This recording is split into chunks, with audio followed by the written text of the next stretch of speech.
Diyos amang banal, salamat sapagkat kanina pa lamang ay patuloy na naming nadarama ang pagsama mo. Salamat, hindi ka nagkakait ng mabubuting bagay sa iyo pong mga anak. Nawa, Panginoon, patuloy kang malawalhati sa aming kalagitnaan. Maibigay namin sa iyo ang nararapat, ang aming pag-ibig, ang aming pasalamat, ang aming pagsamba. Basbasan mo po ang bawat isang narito na idinako ang kailang panyapak sapagkat ikaw po ang nagdala sa kanya sa lugar na ito, hindi mo sila, Panginoon, bibiguin.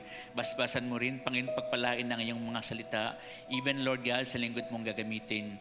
God, ikaw lang ang makita sa aming kalagitnaan. Ikaw lang, Panginoon, ang siyang maluwalhati. At salamat, Panginoon, sa patuloy mong gagawin sa aming mga buhay. Pagpalain mo rin, O Lord God, ang mga mahal namin sa buhay. Kung saan man sila naroon, Panginoon.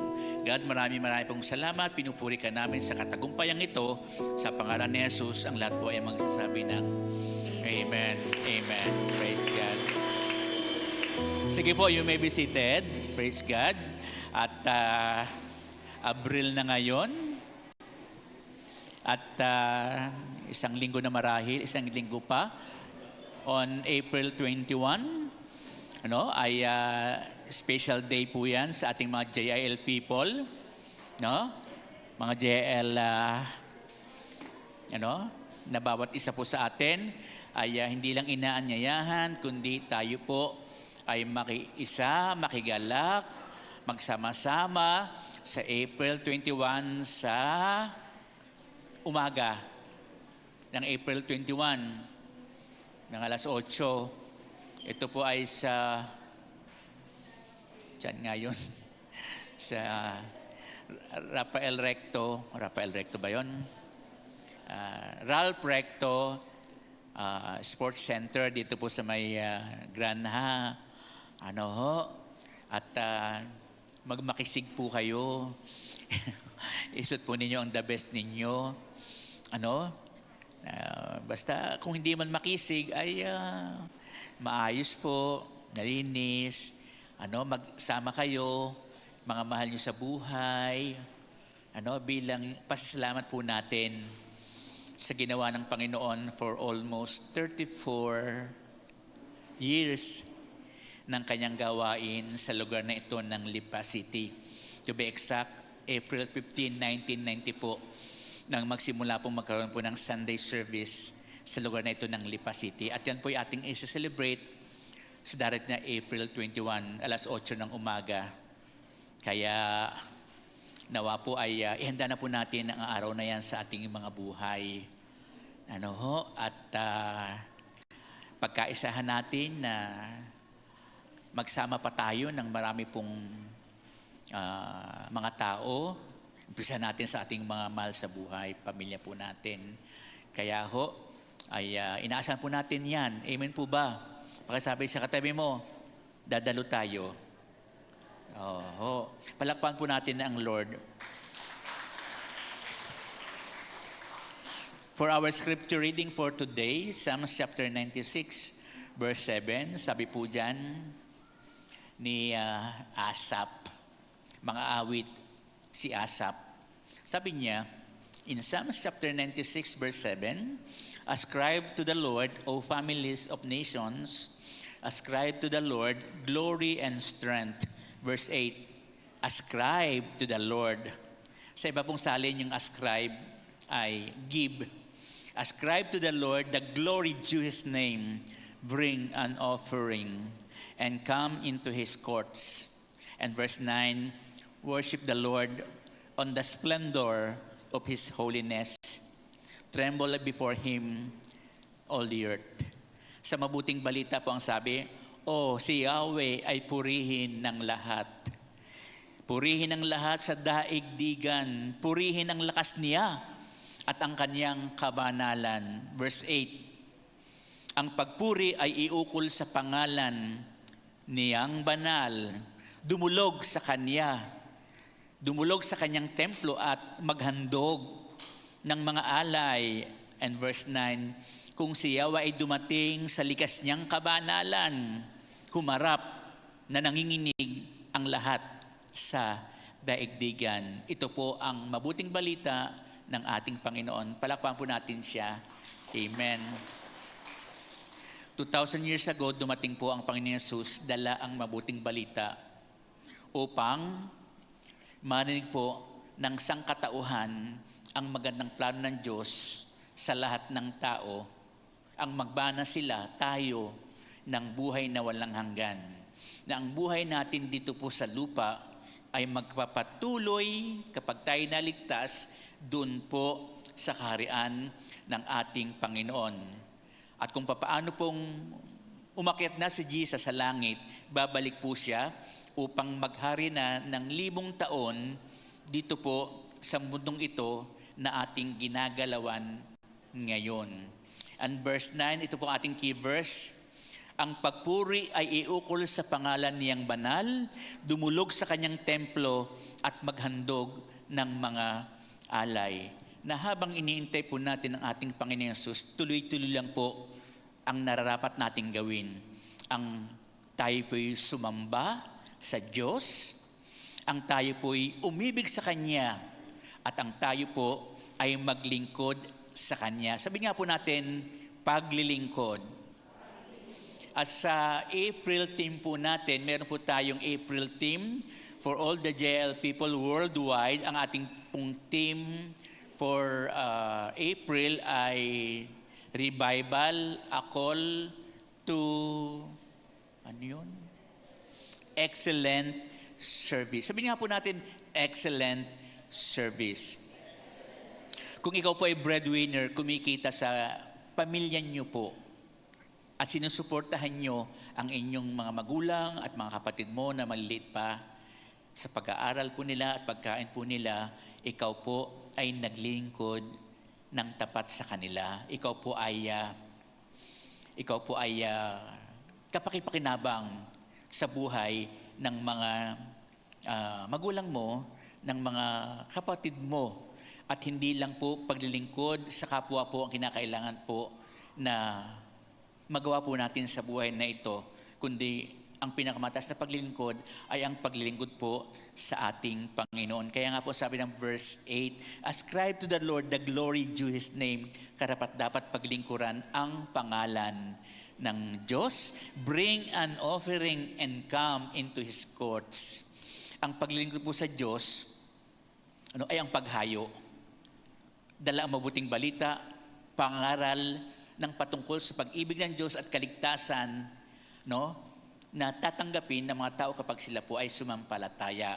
Ang paglilingkod po sa Diyos, ito po ay hindi lang ipinapanawagan ng Panginoon sa atin, kundi ito po ay ang ating katungkulan.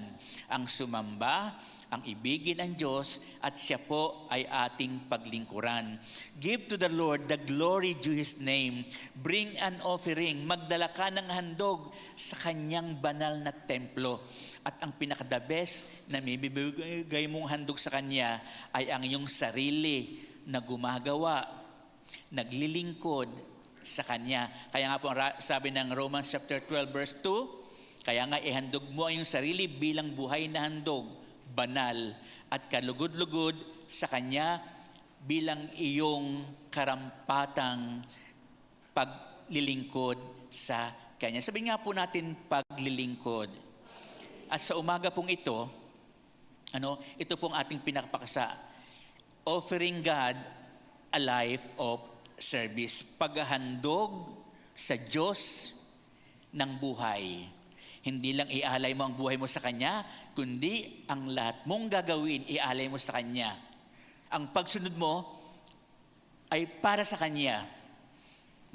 Ang lahat ng sayo, ibibigay mo sa Kanya bilang iyong paglilingkod po sa Kanya. Kaya nga po dito may kwento po patungkol po sa isang matandang lalaki at dalawa po sila. Isang matandang lalaki at sabi dito, si John Bernard. Makinig po kayo sa kwentong ito.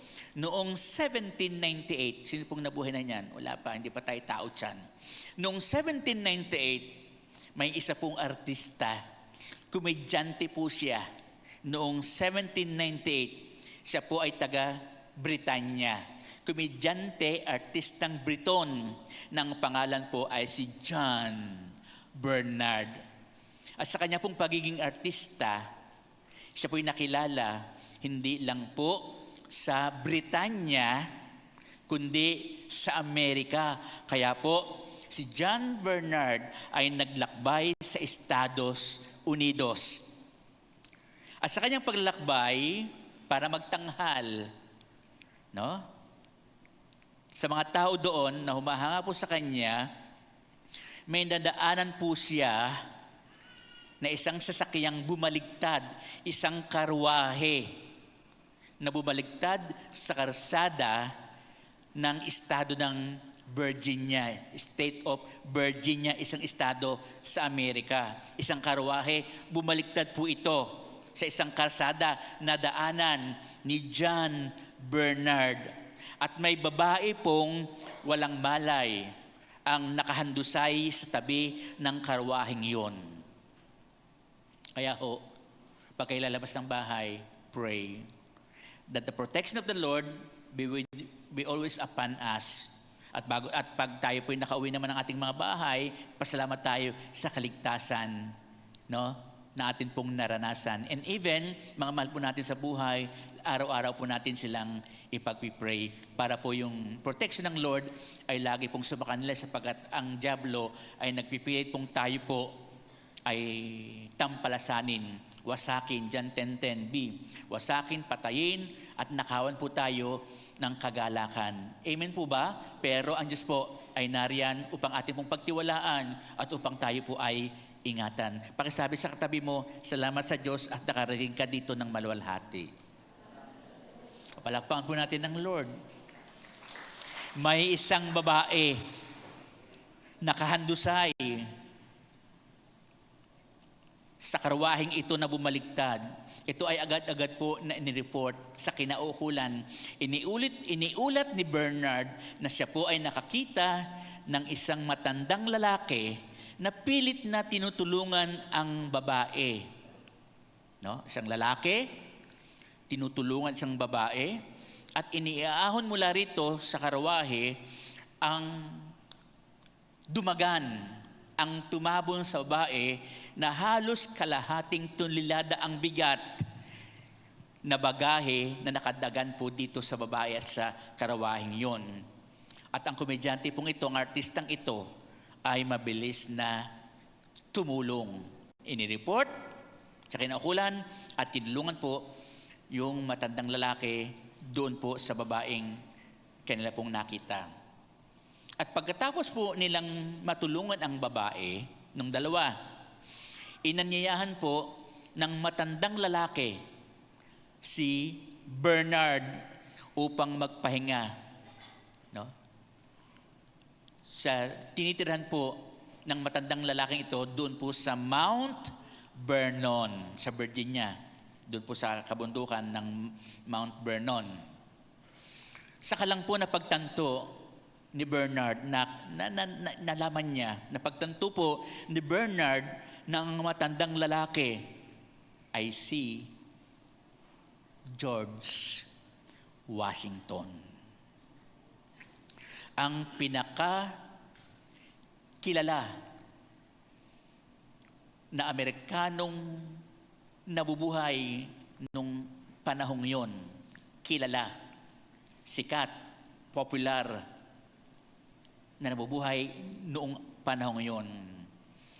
At doon po sa kailang pagpunta sa bahay po ng matandang lalaking ito, si Bernard po ay humanga sa pagiging maalalahanin ni Washington, maalalahanin, dinudulutan, pinakisamahan ng maayos, at napakaganda po ng ugali ng lalaking yon na si Washington. Sapagkat naiba po ang kanyang ugali. Imbis na tumawag siya ng mga kalalakihan na tutulong doon po sa babaeng natabunan ng mga kargadas na mga bagahe, si George Washington mismo ang tumulong na buhatin yung mga nakadaga na yon. Kakaiba si Washington kaysa sa mga kalalakihan na taga roon sa kanila pong lugal. Na ang dating pangulong ito, dating pangulo po siya, ay nakakita po ng nangangailangan ng tulong at kanya pong tinugunan po ito. Si George Washington po ay nabuhay noong February 22, 1732 at namatay noong December 14, 1799. Ibig sabihin po, 67 years siyang nabuhay. 67 years at siya po ay nastagpuan. No? Nakilala ni John Bernard noong 66 years old po siya. 66 years old si Washington, namatay si Washington ng 67 years old. Kumbaga, si George Washington po is the American founding father. Siya po yung nagtatag ng republika, ng bansa na nagkakaisang Amerika. Kasi po, ang Amerika ay binubuo ng mga bansa, mga estado, mga bansa po yan. Malalaking estado, malalaking bansa po yan na tinawag pong United or nagkakaisang bansa, no? Siya po ang nagtatagpo niya ng pagkakaisa para po dyan, para mabuo ang bansang yan. American Founding Father, military officer. Mataas po ang kanyang katungkulan, no? Sa kasundaluhan ng Amerika, nung panahong yon, siya po ay naging politikong tao at siya po ay nagsilbi bilang kauna-unahang presidente ng Estados Unidos from 1789 to 1797 or 8 years. 8 taon po, tuloy-tuloy siyang naglingkod, no? Sa pagiging presidente ng Amerika at nung siya po'y matapos sa pagiging presidente, namuhay po siya bilang ordinaryong tao. Doon po sa Mount Vernon, sa Virginia, sa kanyang pagiging ordinaryong tao, hindi po nagbago, no? Ang kanyang pagiging makatao, pagiging maalalahanin, mapagdamay sa kanyang kapwa. At masabi nating itong si Washington ay Kristiyano sa kanyang puso, sa kanyang isip, at sa kanyang pamumuhay. Palakpakan po natin ang ating Panginoon. Kaya, the former president saw a need and he met it. May nakita siya, si Washington, na nangangailangan po ng tulong. Bagamat ang babae hindi na makahiyaw, "Help! Help me!" No? Pero may nakakita po sa kanya na walang malay tao. At yun po ay si Washington. Ang babae po'y nangangailangan ng tulong, siya'y nangangailangan ng kaligtasan. Kung walang dumami po sa kanya, no? Nauna na siyang tabunan ng lupa sapagkat isang tonelada, halos isang tonelada ng mga bagahe ang nakatabon po sa kanya, hindi lupa. Katulad din naman po natin, ang babaeng ito ay nangangailangan ng kaligtasan ng ating mga kaluluwa. Amen po ba? Nangangailangan po tayo ng kaligtasan na tanging ang Panginoong Hesus lang po ang siyang makatutugon nito sapagkat iniligtas po tayo papunta sa apoy ng impyerno upang hindi na po tayo magkaroon ng kamatayang pangkaluluwa kung saan may ibubulit po doon ang ating kaluluwa sa dagat-dagatang apoy ng impyerno. Ngunit salamat po sa Diyos sapagkat nung isang araw sa ating mga buhay, tayo po ay kanyang nasumpungan. Kaya sabihin mo sa katabi mo, salamat sa Diyos, ikaw ay naligtas. Kung nananampalataya ka sa ating Panginoon Jesus, tinanggap mo siya bilang tagapagligtas, higit siya kay George Washington. No? Nagligtas ng kanyang bansa, ang ating Panginoon Jesus, nagligtas ng sangkatauhan para sila po ay makaranas ng buhay na walang hanggan. At tumugon si Washington, tinulungan niya po ang babae. Kaya po, kinakailangan ipanalangin po natin na makita natin, masumpungan po natin ang mga taong nangangailangan na ikaw ang tutugon sa pagkakataong yon. In 1 John chapter 3 verse 17, kapag nakita ng sino mang may kaya sa buhay ang kanyang kapatid na nangangailangan at hindi niya ito tinulungan, paano niya masasabing siya'y umiibig sa Diyos? Nakakatuwa pong malaman, no? Kapag hindi pa nahingi ng tulong, ikaw na agad ang magtatanong, tatawag sa kanya o mag-text, anong kailangan mong tulong? Inilapit na kita sa sibak, inilapit na kita kay Test-Daman, anong kailangan mong tulong? Nagbibigay ng tulong si Brother Eddie, ang sibak, ang ating Senator Joel, ang Test-Daman. Nakakatuwa pong malaman po ang ganyang mga tao na nag-aalok ng kanyang tulong, hindi man sa kanyang sariling bulsa, ay yung ma-connect po yung mga taong nangangailangan para sila po yung makasumpong ng kaginhawaan, ng kapahingahan, o kailangang kapaguran sa anumang kahirapan. Kaya nga sabi dito, kapag nakita ng sinumang may kaya sa buhay ang kanyang kapatid na nangangailangan at hindi niya ito tinulungan, paano niya masasabing siya'y umiibig sa Diyos? 18, mga anak, huwag tayong umibig sa pamamagitan ng salita o wika lamang. Ipakita natin ang tunay na pag-ibig sa pamamagitan ng gawa. Our love to God should be expressed, no, of serving the Lord to others. Ang pag-ibig natin sa Diyos, ang paglilingkod natin sa Kanya, ay nagpapatuloy hanggang sa ating kapwa.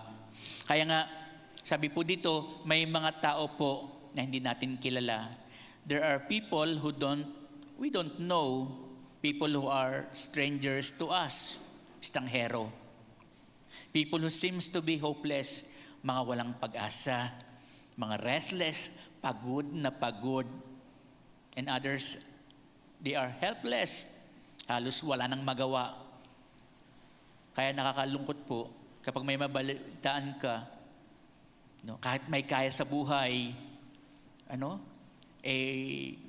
walang magawa. Kulang ang yaman. No? Pag may sakit karamdaman, parang wala nang lunas o talagang wala nang lunas. They are helpless, restless, even hopeless. Hindi natin sila kilala.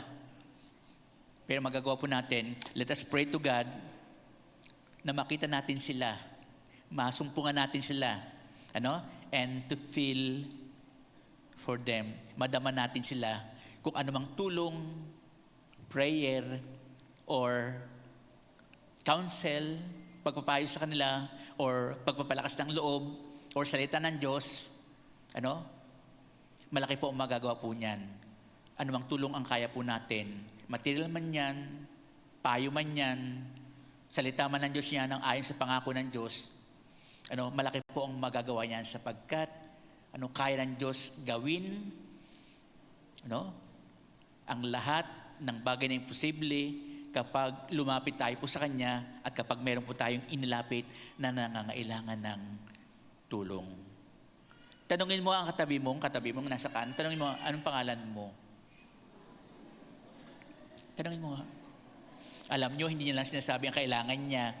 Maybe they are hopeless, restless, halos wala ng pag-asa. Nalaman mo ang pangalan niya, yumuko ka at pumikit. At pag-pray mo ng kahit 1 minute, sige po, pag-pray mo ng 1 minute.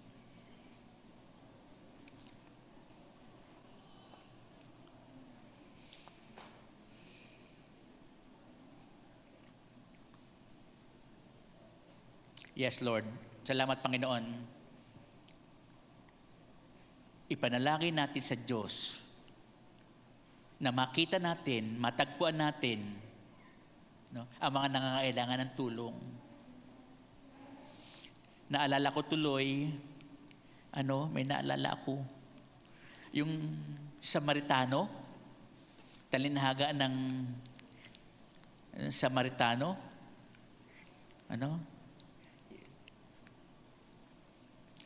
ayon sa talinhaga pong ito, may eskribang lumapit kay Jesus. At sabi ng eskribang ito, sa Luke chapter 10 po ito, may eskribang lumapit kay Jesus. Sabi ng eskriba, Guro, Ano ang dapat kong gawin upang magkamit ng buhay na walang hanggan? Sabihin nga po natin, buhay na walang hanggan. There is life today after death. May buhay matapos ngayon, mayroon pang kasunod. But what kind of life will you have? Anong kaalasin ng buhay? Yan ba'y buhay na may kapahamakan o buhay na may kaligtasan? Sabi po ng eskriba, may taong lumapit kay Jesus. Sabi niya ng eskriba, Guro, ano ang dapat kong gawin upang magkamit ng buhay na walang hanggan? Ang sabi ni Jesus, ano ba ang nakasulat sa kautusan? Ano ang nababasa mo doon? Kaya pakisabihin sa katabi mo, magbasa ka naman ng Bible. Then hindi masumpungan ang katotohanan, ang kasagutan sa ating mga katanungan, sa ating mga pangangailangan, ang Panginoon. No? Ano ang nakasulat ba sa kautusan? Ano ang mababasa mo doon? Ang sabi ng eskriba, no, na nagtatanong, ito po, ibigin mo ang Panginoon mong Diyos ng buong puso, ng buong kaluluwa, ng buong lakas, at ng buong pag-iisip.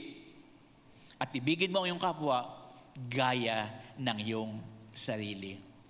Nang pag-ibig natin sa Diyos ay hindi pwede nating diyan ihiwalay ang pag-ibig natin sa kapwa. Kapwa mo lang mamahalin mo, asawa mo lang mamahalin mo, hindi ang Diyos. Diyos lang mamahalin mo, hindi ang kapwa mo. Magkasama po yung mamahalin po natin, iibigin po natin. Ang sabi ni Jesus, tama ang sinabi mo. Gawin mo ang mga yan at mabubuhay ka. Gawin mong ibigin ang Diyos at ibigin ng iyong kapwa at mabubuhay ka. Na ang buhay natin sa lupa ay magpapatuloy hanggang kabilang buhay. Ang buhay natin sa kasalukuyan ay ang buhay na walang hanggan ay magsimula sa buhay natin sa kasalukuyan. Gawin mo ang lahat ng yan at mabubuhay ka. Ang ibig ko pong sabihin, ito po ang inimpress sa akin ng Lord, ibigin mo ang Diyos, sambahin siya at paglingkuran siya. Ibigin ang Diyos, sambahin ang Diyos, at paglingkuran siya. Kasama ang kapwa na paglilingkuran po natin, pero sasambahin lang po natin ang Diyos at ibigin lang po natin ng buong higit sa lahat ay ang ating Panginoon. Kaya kung ibig mong magkaroon ng buhay na walang hanggan, ibigin ng Diyos, sambahin siya, at paglingkuran siya kasama ang paglilingkod sa ating kapwa. At mabubuhay ka. Palakpakan po natin ng Lord. Kaya isinunod po ng Panginoon Jesus ang isang talanghaga sapagkat sabi doon sa Laysay, sa Luke chapter 10, kasi kaya nagtatanong po ang eskribang ito. Gusto niyang i-corner. Walang maisagot si Jesus. Nasagot ni Jesus kung paano magkakaroon ng buhay na walang hanggan. Yun ang pamamaraan, ibigin ng Diyos at pati ang kapwa para hindi mapahiya. Sabi ng Luke chapter 10, itong eskribang nagtatanong na ito, nagtanong uli siya, sino man po ang aking kapwa? Dahil sabi ng Panginoon Jesus, ibigin mo ang iyong kapwa gaya ng pag-ibig mo sa iyong sarili. Sino naman po ang aking kapwa? Who is my neighbor? Pagkasabi ng sakit mo, ikaw ang aking kapwa. God bless you. Sino naman po ang aking kapwa? At isinalaysay ng ating Panginoon Jesus, may isang taong naglalakbay buhat sa Jerusalem patungong Jericho. Mahabang paglalakbay po yan. Itinanong or hinarang siya ng mga tulisan, mga kidnapper, no? Kinuha pati damit dahil sa katawan, binugbog at halos patay na ng iwan. Hopeless. Sugatan, papatay na. Ngunit sabi doon, nagkataong dumaan ang isang saserdote. Nakita niya, may tao na binugbog, duguan. Pero ang sabi sa kwento ng Panginoon Jesus, lumis lang ito, ang saserdote, at nagpatuloy sa kanyang lakad. Walang pagtulong, walang awa, walang pagdamay. At dumaan din ang isang Levita, tumingin lang ito. Siguro sabi, kawawa naman. Levita, relihiyoso. Tiningnan lamang ito at nagpatuloy sa kanyang paglalakad. Pakisabi nga sa katabi mo, may pakialam ka ba sa kapwa mo? O nakatin lang po tayo sa nangangailangan. So humingi ng tulong, bingi-bingihan lang. At pag may nakakita, tutulong at bait-baitan. At dumating ang ikatlong tao, ang Samaritano.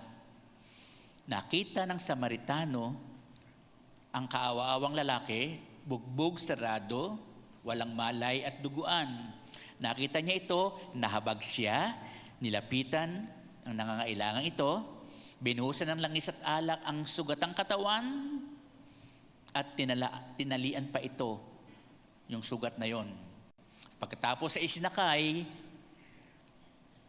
sa kanyang sinasakyan na hayop, ang lalaking iyon na sugatan, at dinala ng Samaritano sa isang bahay panuluyan at inilagaan doon. At pagkatapos kinabukasan, kinausap ang may-ari ng panuluyan, at dumukot ng ilang denaryo, ibinigay sa may-ari at sinabi, kayo na po ang bahala sa taong yan.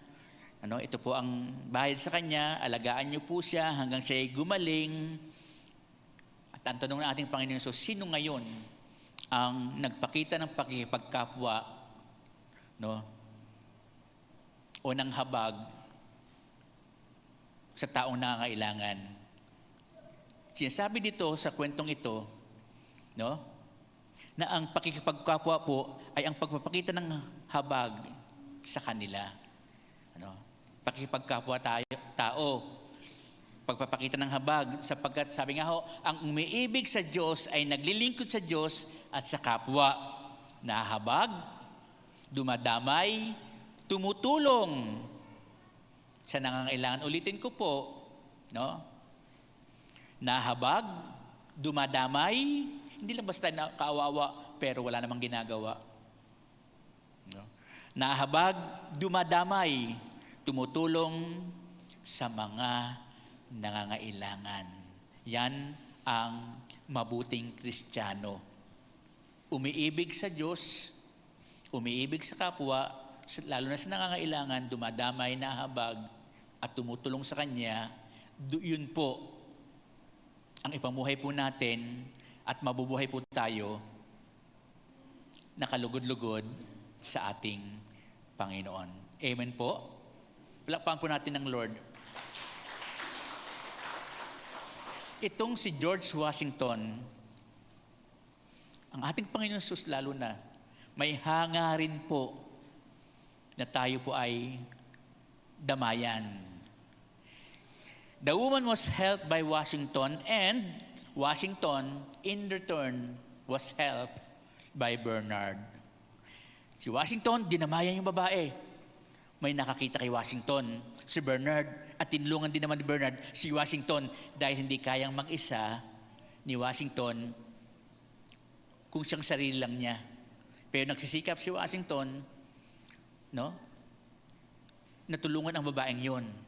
Kaya, ang sabi nga po, may tinatawag na gintong aral. The golden rule that is expressed by people in the Christian faith is do to others what you want them to do for you. Ulitin nga po natin, gawin mo sa kapwa mo ang ibig nilang gawin nila sa iyo. Ulitin mo sa kapwa mo, sa katabi mo. Gawin mo sa kapwa mo ang gusto mong gawin nila sa iyo. In short, kung ano itinanim mo, siya mong aanihin. What goes around comes around. Ang iyong Whatever you throw, itinapon sa itaas, siyang babalik sa iyo. Kung anong isinuksok mo, may madudukot ka. Kung may inipon ka, may madudukot ka. Kung may itinanim ka, may aanin ka. Kung kasamaan, bagyo din ang dadating sa iyo. Pero kapag kabutihan, tulong din ang darating sa iyo. Tinulungan ni Washington yung babae at tinulungan si Washington ni Bernard. Si Washington nakikipagkapwa-tao, nahabag, dumamay, tumulong sa babae, at yun din naman ang ginawa ni Bernard. Tumulong kay Washington, dumamay sa babae, tinulungan, magkasama nila yung babaeng sa pagtulong dito. Do to others what you want others to do to you. Gawin mo sa iyong kapwa ang ibig mong gawin nila sa iyo. At dapat po nating naisin na tumulong sa ating kapwa. Naisin natin na maging maalalahin tayo sa kanila, magkaroon tayo ng magandang kalooban.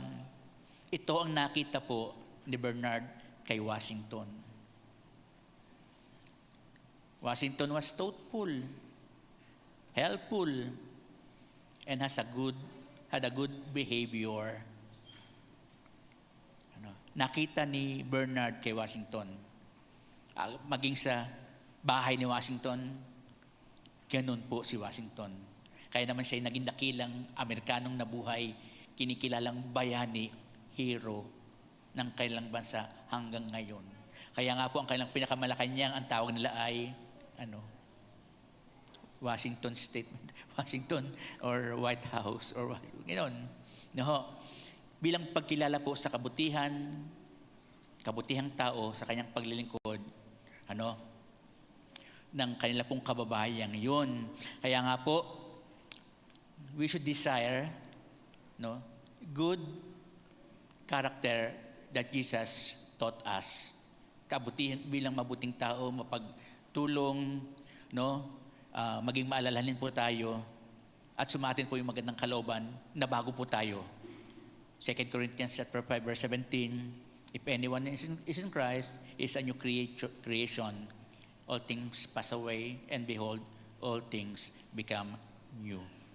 Dapat nagbago na po tayo. At nakita na po sa atin ang pagiging Kristiyano, sapagkat tayo po ay pinaninirahan na ng ating Panginoong Jesus. Amen po ba? Palakpan po natin ng Lord. James chapter 2. Ang sabi po ng Santiago 14, mga kapatid, ano ang mapapala ng isang tao kung sabihin man niyang siya'y may pananampalataya, ngunit hindi naman niya pinatutunayan sa gawa? May pananampalataya, sabi, born again, sabi, pero wala namang makita sa kanyang pagbabago or kabutihan ng pag-ugali, hindi mapagdamay sa kapwa, hindi nakakatulong, maawain lang, pero walang ginagawa. Ngunit hindi naman niya pinatutunayan sa gawa, maililigtas ba siya ng gayong pananampalataya? Verse 15, halimbawa, ang isang kapatid ay walang maisuot at walang makain. Kung sabihin ng isa sa inyo, patnubayan katawa ng Diyos, sabihin lang na God bless you, goodbye. Patnubayan katawa ng Diyos, magbihis ka't magpakabusog, ngunit hindi naman siya binibigyan ng kanyang kailangan. May mabuti bang maidudulot sa kanya iyon? Wag lang salita, kundi kinakailangan din na makita sa gawa ang ating pananampalataya. Kaya sabi nga po ng mga nakakatanda sa atin, madaling maging tao, mahirap madaling maging born again, pero mahirap ipamuhay ang pagiging Kristiyano. Pakitanong ang katabi mo, Kristiyano ba ako? Ikaw lang sumagot. Verse 17, gayon din naman, patay ang pananampalatayang walang kalakip na gawa. Faith goes hand in hand with action. Faith should be in action. Dapat nakikita po sa atin. Kaya kinakailangan po naisin po natin ang magagandang katangian ng pagiging anak ng Diyos, pagiging Kristiyano, pagiging bagong nilalang, upang mabuhay po tayo nakalugod-lugod sa harapan ng ating Panginoon. Palakpakan po natin ang Lord. May naisin si Washington and Bernard at ang ating Panginoong Hesus lalo na damayan po natin, tulungan natin ang nangangailangan nakikita natin at lumalapit po sa atin. No? Kaya next, sabi po dito, the elderly man who is Washington invited Bernard. Inanyayahan, nung matulungan na po nilang babae, inanyayahan ngayon ni Washington si Bernard upang mamahinga sa kanyang tinutulungan in Mount Vernon. Inanyayahan ni Washington sa kanyang tinutuluyan si Bernard upang magpahinga at bilang pasasalamat na rin. Dahil naglalakbay si Bernard, no, nagtatanggal sa iba't ibang lugar ng Amerika. Nagkataon pang kinakailangang magkatulungan po sila. Sana matuto tayong magpasalamat sa Diyos sa lahat ng kanyang ibinibigay sa atin.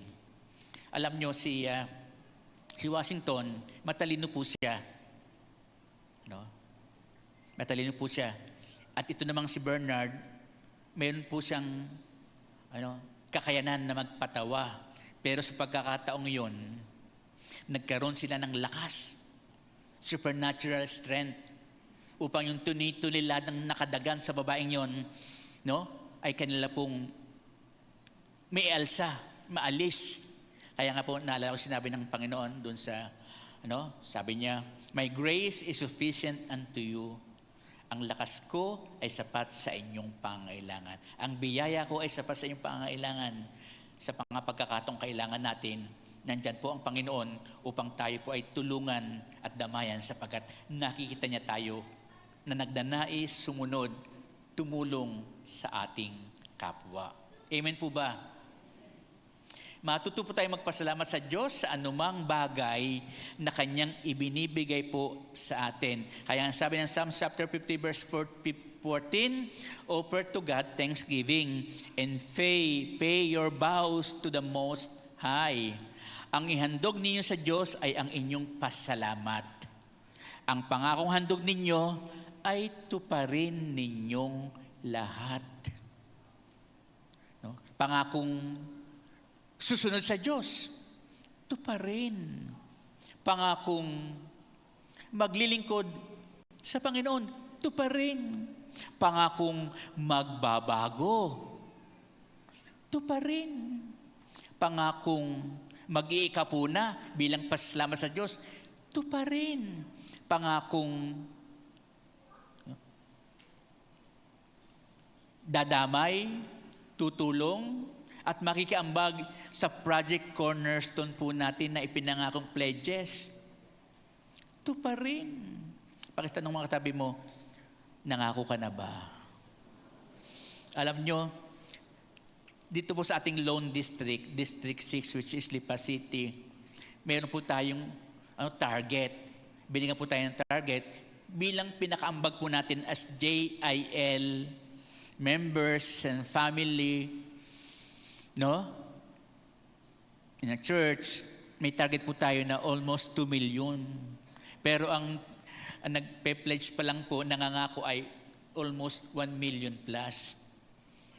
Sabi mo sa tabi mo, kailangan pa ang tulong mo. Bago po kayo umalis, magkaroon po tayo sana ng pledge. Para meron po tayong legacy or ambag sa itinatayo po doon sa panulukan ng Balintawak papunta ng North Expressway, yung ating itatayong mega church building. Ang tawag po dyan ay Cornerstone Balintawak. Na bago po dumating ang Lord, meron tayong naibahagi. May bahagi po tayo. Meron tayong alaala na meron po tayong ibinigay na presyo or halaga or cost. Kaya nga po, sabi ni David, nakausap niyang lalaki na mayaman. Sabi ng mayaman, mahal na hari, ibinibigay ko na po sa inyong lupa ito. Donate ko na po sa inyo. Pero ang sabi po ni David, hindi. Bagamat kusa mo binibigay yung lupa mong yan, babayaran ko yan. Sapagkat ayaw kong magkaloob sa Diyos, no, ng gagawing templo nang hindi ko pinapahalagahan, na hindi ko binibigyan ng presyo, na libre lang. Ang gusto ko, may bahagi ako. Kaya sabi nga po, ang sino man nagkakaloob ay dapat magbigay ng kusang loob at may kagalakan, knowing, sapagat alam niya na yon ay para sa ating Panginoon. Naalala ko tuloy yung mga patotoo ng mga pastors. May isang nangako na 100,000. No? Nangako na 100,000. No? Nung mapasa kanya yung 100,000 yon, bigla niyang ibinigay sa Project Cornerstone. Alam niyo ho, bigla-bigla, wala pang isang buwan, nakabili ng lupa dito po sa Palawan. Nakabili ng lupa, isang resort. Sapagkat ang kanya pong desire ay maging bahagi po sa gawain ng ating Panginoon. At ang sabi nga po, no, ang sino man nagkakaloob ay hindi po mapapahiya sapagkat ito po ay tatapatan ng Panginoon ng higit pa sa kanyang inaasahan. Mayaman ng Diyos, amen?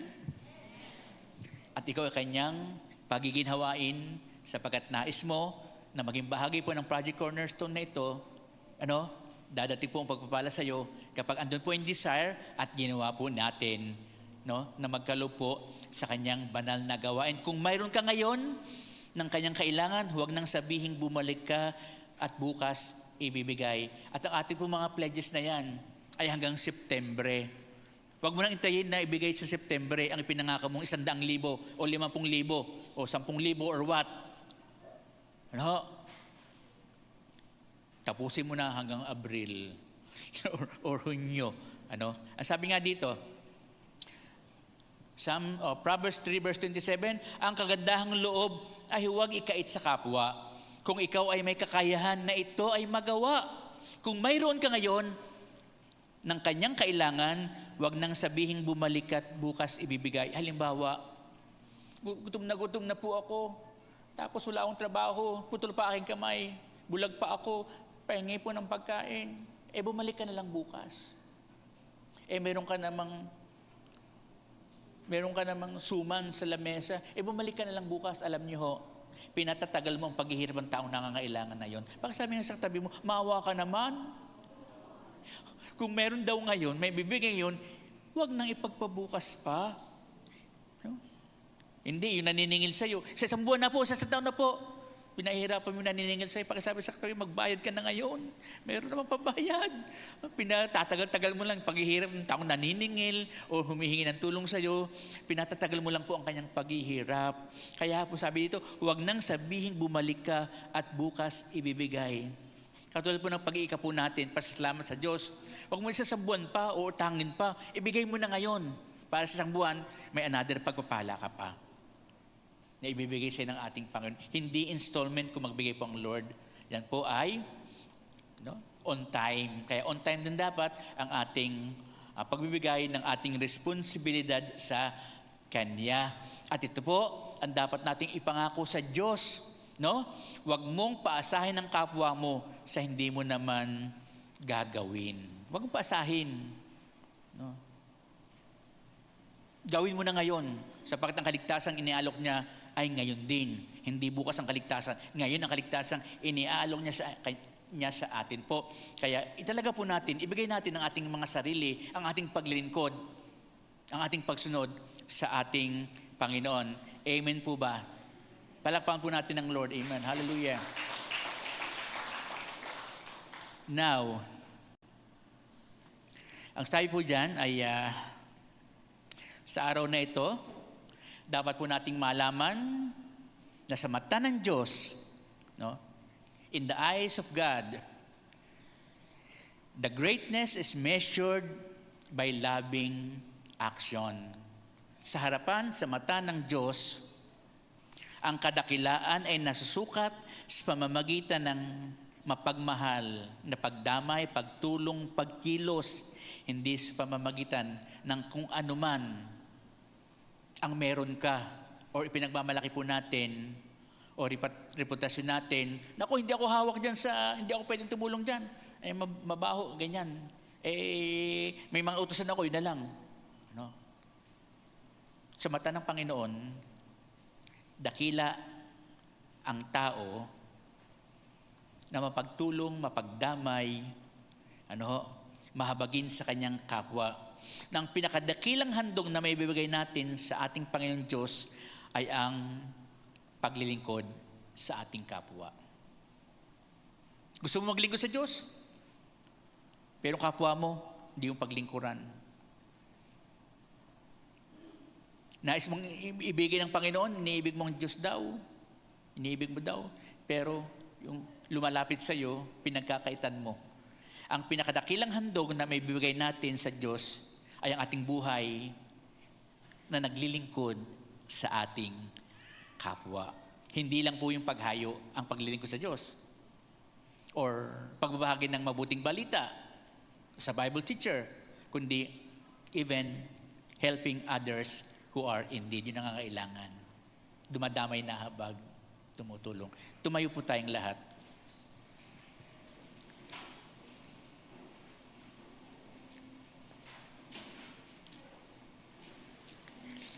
Paghahandog sa Diyos ng paglilingkod. Paghahandog ng paglilingkod sa ating kapwa. Offering God a life of service. Paghahandog sa Diyos ng buhay natin sa paglilingkod sa Kanya at sa ating kapwa. Yan ang kinakailangan upang tayo magkaroon ng buhay na walang hanggan. Pag-ibig sa Diyos at pag-ibig sa kapwa. Shall we sing that song muna?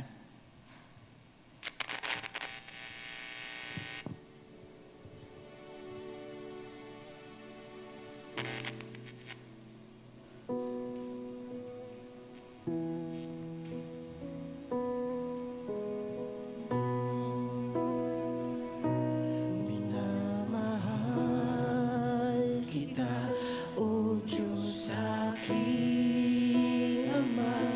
Minamahal kita ng buong pagsinta. Sinasamba kita, tunay walang iba. Sinasamba kita, wagas na pagsamba. Ito ang nais ko, mithi ng puso ko, manahan sa piling mo, magbigay lugod sa'yo. Ito ang dalangin ko, inaasam ng puso ko. Ika'y mamasdan, mahalin at sambahin, Panginoon. Isa pa po nating awiting minamahal kita. Minamahal kita, O Diyos aking Ama. Minamahal kita ng buong pagsinta. Sinasamba kita, tunay walang iba. Sinasamba kita, wagas na pagsamba. Ito ang nais ko, ito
ang nais ko, Panginoon. Ito ang nais ko, bitin ang puso ko, manahan sa piling mo, magbigay lubos sa'yo. Ito ang dalangin ko, inaasam ng puso ko.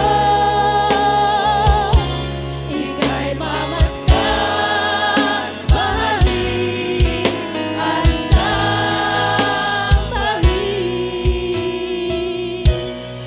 Panginoon.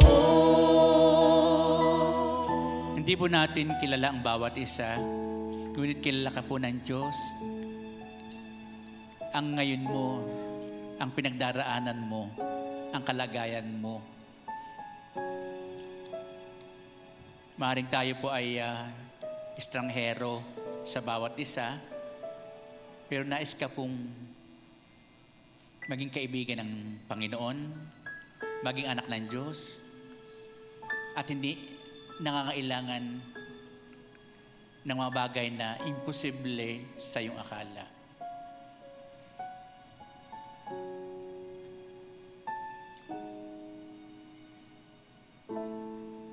Nais ng Panginoon na siya'y maglingkod po sa atin, to minister unto us. Kaya kung inaakala mo na ikaw yung taong hopeless, parang nawawala ng pag-asa, you can come forward, makapunta ka po dito sa unahan, nawawalan ka ng pag-asa, wala ka ng mapuntahan, masulingan, magawa ng paraan. You seems to be restless, pagod na pagod ka na sa dinadala mo, sa buhay, sa responsibilidad, at wala ka nang halos magawa. Huwag kang mahiya. Nais kang tulungan ng Panginoon, kinakahabagan tayo, nais kanyang damayan ng ating Panginoon. Pumunta ka sa unahan, huwag kang mahiya, and mind you, may gagawin po ang Panginoon sa buhay mo sa oras na ito. Taas natin ang ating mga kamay habang lumalapit po yung sinuman who are tireless, who are hopeless, even helpless sa kanilang buhay. Ito ang nais ko, bitin ang puso ko, manahan sa piling mo. Huwag kang mahiya. Manampalataya ka sa Panginoon. Sa'yo, ito ang dalangin ko, inaasam ng Kung may sakit at karamdaman ka man, pumunta ka sa unahan. ika'y mamasdan, mahalin, at sambahin, Kung nais mong magpaglingkuran ng Panginoon, Panginoon. ibigin siya ng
Bago tayo humiling sa Panginoon ng anumang ating pangangailangan, isaayos po muna natin ang ating kaugnayan sa Kanya. Humingi tayo ng kapatawaran sa ating mga nagawang nakasakit sa Kanyang kalooban. Sabihin natin, Panginoon Diyos, Panginoong Diyos, ako'y lumalapit sa iyo ako'y lumalapit sa iyo at humingi ng kapatawaran at humihingi ng kapatawaran sapagkat ako'y nagkasala sa iyo sapagkat ako'y nagkasalas at sa aking kapwa. at sa aking kapwa. Patawarin mo po ako, Patawarin mo po ako. hindi ko nagawa Hindi ko nagawa ang iyong kalooban. ang iyong kalooban. Ako'y nanlamig sa iyo, Ako'y nanlamig sa iyo. ginawa ang sarili kong kalooban, Ginawa ang sarili kong kalooban. kaya naman ngayon, Kaya naman, Panginoon, ako'y nagdurusa ako'y nagdurusa at inaani at inaani ang pagiging masuwayin ang pagiging masuwayin ko sa iyo. ko sa iyo. Panginoon, Panginoon, patawarin mo po ako, patawarin mo po ako. linisin mo po ako, Linisin mo po ako at sa oras pong ito, sa oras mong ito. ako'y nananalig Ako'y nananalig na ikaw ay Diyos na mahabagin. na ikaw ay Diyos na mahal. Idamit mo po sa akin Idamit mo po sa akin ang katwiran at kabanalan. ang katwiran at kabanalan. At sa oras pong ito, At sa oras mong ito, hayaan mo po hayaan mo po na patuloy kong ibigay sa iyo na patuloy kong ibigay sa iyo ang aking buhay. ang aking buhay. Nais kitang ibigin Nais kitang ibigin ng buong puso, ng buong puso, ng buong kaluluwa, ng buong kaluluwa, ng buong lakas ng buong lakas, at buong pag-iisip. at buong pag-iisip. Panginoon, maraming salamat po. Panginoon, maraming salamat po. Nananalig po ako Nananalig po ako na ako'y paghaharian na pagkakarian ng iyong anak na si ng Jesus. iyong anak na si Jesus. Salamat po, Panginoon, Salamat po, Panginoon, sa buhay na walang hanggan sa buhay na walang hanggan, at sa karapatan sa na maging anak ng Diyos. na maging anak ng Diyos. Salamat, Panginoon. Salamat, Panginoon. Amen. Amen.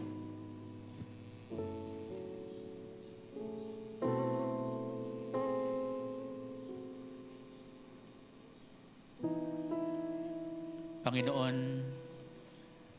nais ka naming dumako sa lugar na ito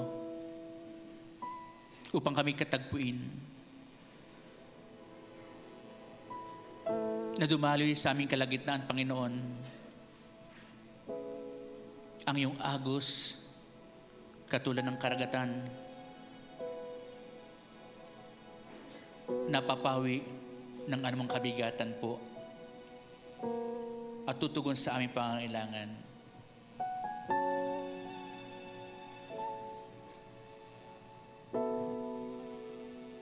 Taas po natin ang ating mga kamay. Ang Panginoon ay naaawa sa atin. Nais tayong tulungan. Nais tayong damayan. Nais tayong buhatin. Nais niyang pagalingin tayo. Nais siya tayong iligtas. Nais siya tayong baguhin. Hallelujah. Tulad ng anak niya na nangangailangan ng tulong, God can see us. There is none like you. No one else can touch my heart like you do. I can search for all eternity, Lord, and find there is none like you. There's none like you. Walang katulad mo. There's none like you. There is none like you. No one else can touch my heart like you do. And I can search for all eternity long and find there is none. Nakikita ka ng Panginoon. Your mercy flows like a river. Tutulungan ka ng Diyos. Dadamayan ka ng Panginoon. Pagpapahingahin ka. Suffering children are saved. Palalakasin ka. Pagagalingin ka. There is none like Your mercy. your mercy flows like a river wide, and healing comes from your hand. Suffering children are saved In your arms. There is none Your mercy flows like a river wide.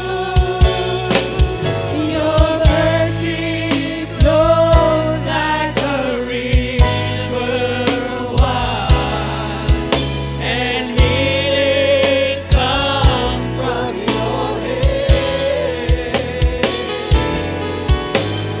Suffering children are saved in your arms. Kaawaan ka ng Panginoon. Kahabagan ka ng Panginoon. Tutulungan ka ng Panginoon. Your mercy flows like a river wide. Tinatabunan ka ba ng mga problema at mga pagsubok? Comes from your hand. Dadamayan ka ng Panginoon. Suffering children are saved in your arms. There is Your mercy. Your mercy flows like a river wide, and healing comes from your hand. Suffering children are saved in your arms. There Walang is katulad mo. like you. Walang katulad mo. Sa buhay ko'y walang nakapagbago.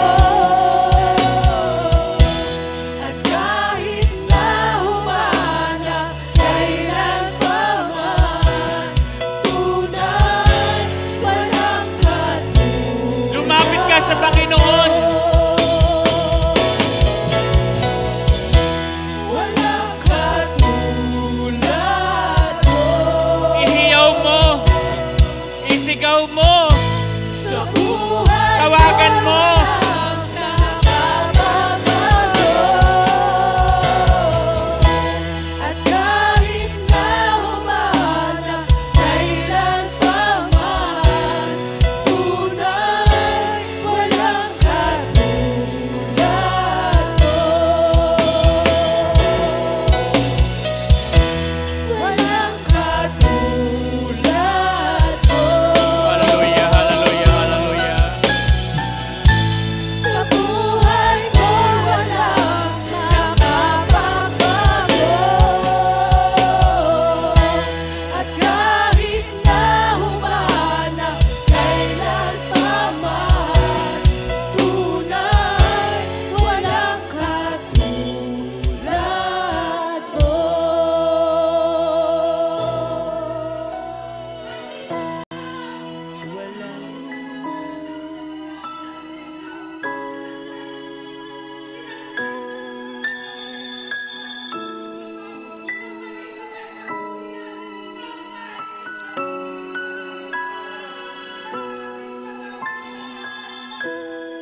Dalahin mo, Panginoon, ang iyong kagalingan sa iyong mga anak, ang pagpapala mo, ang kalakasan mo, Panginoon.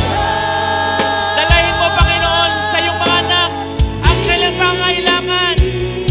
Yes, God. Touch me, Lord.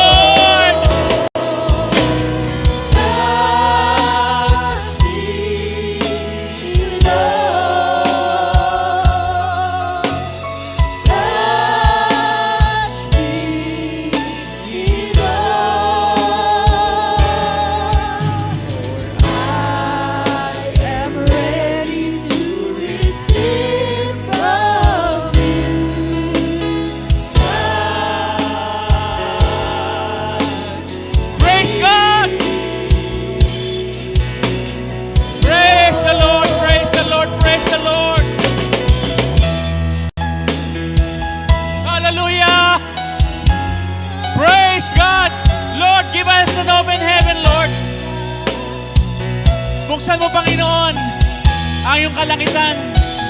Lord, kailangan ka namin. Pagpalain mo ang iyong mga anak.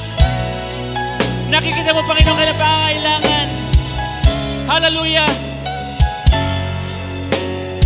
Pagaanin mo, Panginoon, ang kailang mga pasanin, O Lord, in the name of Jesus. Sino bang nangangailangan ng kagalingan? Lord, pagalingin mo sila, Panginoon. Basta't kapatid mo, Panginoon, kaya pangangailangan, Lord God. Baguhin mo sila, Panginoon. Hallelujah. Baguhin mo sila, Panginoon. At pakita nila, Panginoon, kalooban mo sa kanilang mga buhay. Salamat po, Panginoon. Hallelujah. Thank you, Lord God. Tinanggap na nila, Panginoon, ang kailangan po nila. Ang kagalingan ng pagpapala mo't kapayapaan ng Panginoon. Sa pangalan ni Jesus. Salamat, Panginoon. Yes, Lord. Hallelujah.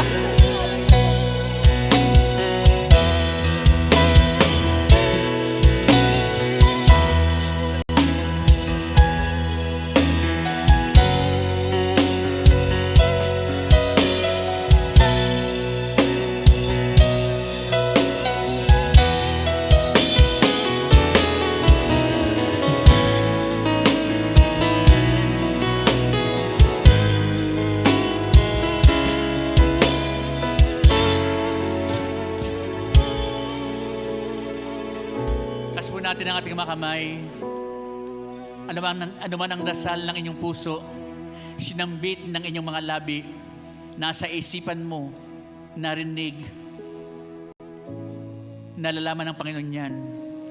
At habang nakataas ang ating mga kamay, tinatanggap natin ng may pasasalamat ang ginawa ng Diyos sa buhay mo ngayon. Amen. Hallelujah. Thank you, Lord. Pasalamat tayo sa ating Panginoon. Hallelujah. Salamat sa kagalingan, Lord. In the name of Jesus. Sa kalakasan, sa pagpapala mo, Panginoon. Sa kapayapaan, Panginoon. Hallelujah. Thank you, Lord God. Thank you, Lord God. Hallelujah.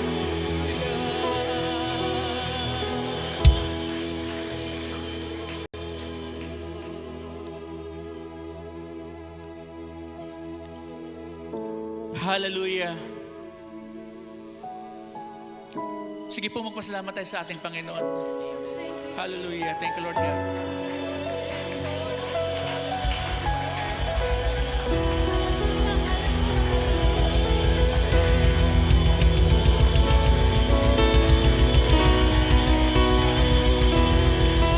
And now, let the weak say, I am strong.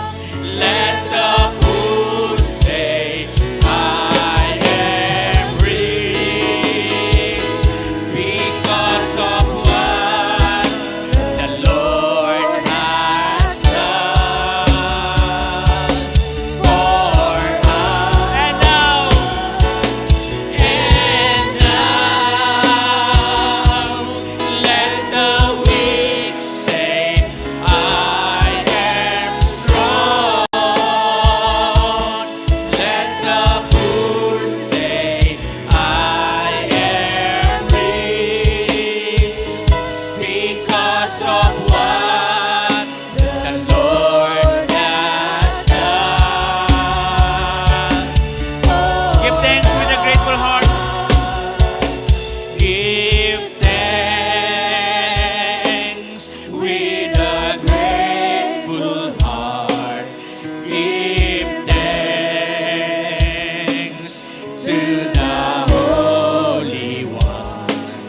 Give thanks because He has given Jesus Christ, His Son.